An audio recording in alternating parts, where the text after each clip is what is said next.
अगर आपकी वजह से एक आत्मा की भी फ्रीक्वेंसी अगर बढ़ती है, वाइब्रेशन रेज होती है, तो वो सिर्फ एक आत्मा की वाइब्रेशन रेज नहीं हो रही, उसकी वजह से अनेक आत्माओं की वाइब्रेशन बढ़ती है, उसकी वजह से सृष्टि की वाइब्रेशन रेज होती है। एक बीज लगाऊं फल का, हाँ, तो पेड़ उगेगा, पेड़ में हजारों फल में हजारों लाखों टोटल बीज, फिर उन लाखों बीजों के और बच्चे, फिर और उनके पौधे। तो कर्मा इज एनॉर्मस। और वैसे फिर उसका ऑपोजिट भी करो तो है। भी enormous. Yes. Now we need to understand the power of this line.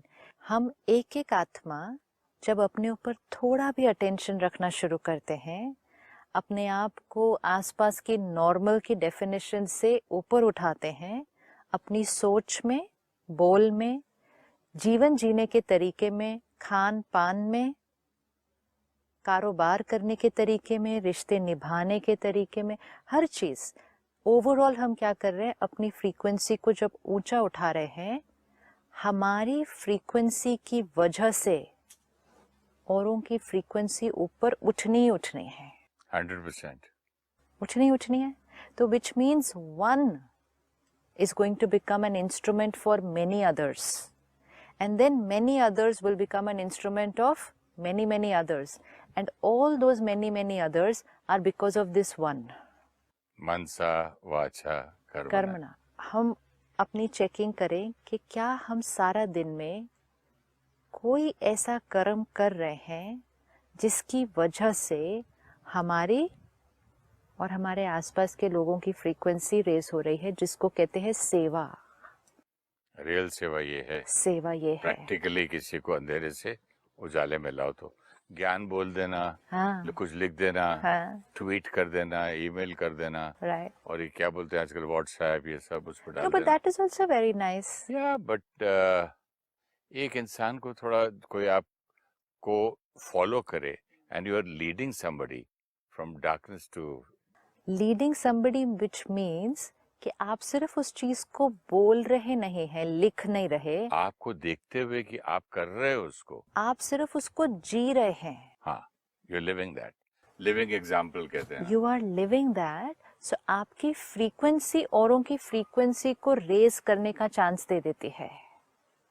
अगर आप कुछ बोल रहे हैं, कुछ कह रहे हैं, लिख रहे हैं, लेकिन आपकी अपनी सोच, आपका अपना व्यवहार लोअर फ्रीक्वेंसी का है, तो आपका वाइब्रेशन औरों पर क्या असर डालेगा? They will also be low. Then we have not led anyone from darkness to light.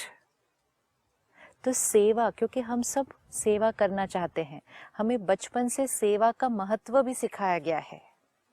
बचपन से हमें मालूम है कि सेवा करो, दान दो, दान करो, ये पुण्य है, दान करो तो आत्मा की शक्ति बढ़ती है, दान करो तो ग्रहण छूटता है। ये सब हमने सुना है, लेकिन कौन सा दान करने से ये सब कुछ होने वाला है?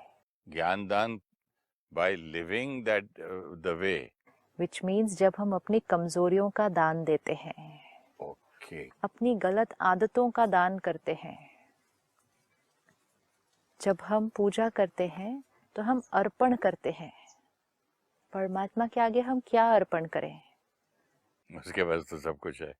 परमात्मा को किस चीज का हम सरेंडर, हम क्या सरेंडर करें उसके सामने? उसको क्या चाहिए होगा हमारे से? एक पेरेंट को अपने बच्चे से क्या चाहिए होगा? आज आपके बच्चे हैं, ग्रैंड चिल्ड्रन हैं, आपको उनके अंदर क्या चाहिए होगा? अगर वो आकर रोज आपको सिर्फ प्यार से कुछ खिलाएं, आपके ऊपर फूल चढ़ाएं, ये सब करें और उतना ही करें, और उसके आगे अपने संस्कारों में कोई परिवर्तन न लाएं, खुद अपने आप को ऊंचा ना उठाएं, तो क्या आप रोज सिर्फ उतनी सी चीज से खुश हो जाएंगे? नहीं। तो एज अ पेरेंट बच्चे से हमें क्या चाहिए? कि बच्चा खुश रहे, happy, healthy, successful and a wonderful human being, ये चाहिए। जब एक पेरेंट को एक बच्चे से ये चाहिए, तो परमात्मा भी आत्माओं से क्या चाहिए? कि आत्मा क्या सरेंडर करे? आत्मा अपनी कमजोरियां, अपनी वीकनेसेस, अपने अवगुण, अपनी गलत आदतें जो हमारी वाइब्रेशन को नीचे लेकर आती है, उसको समर्पित करे।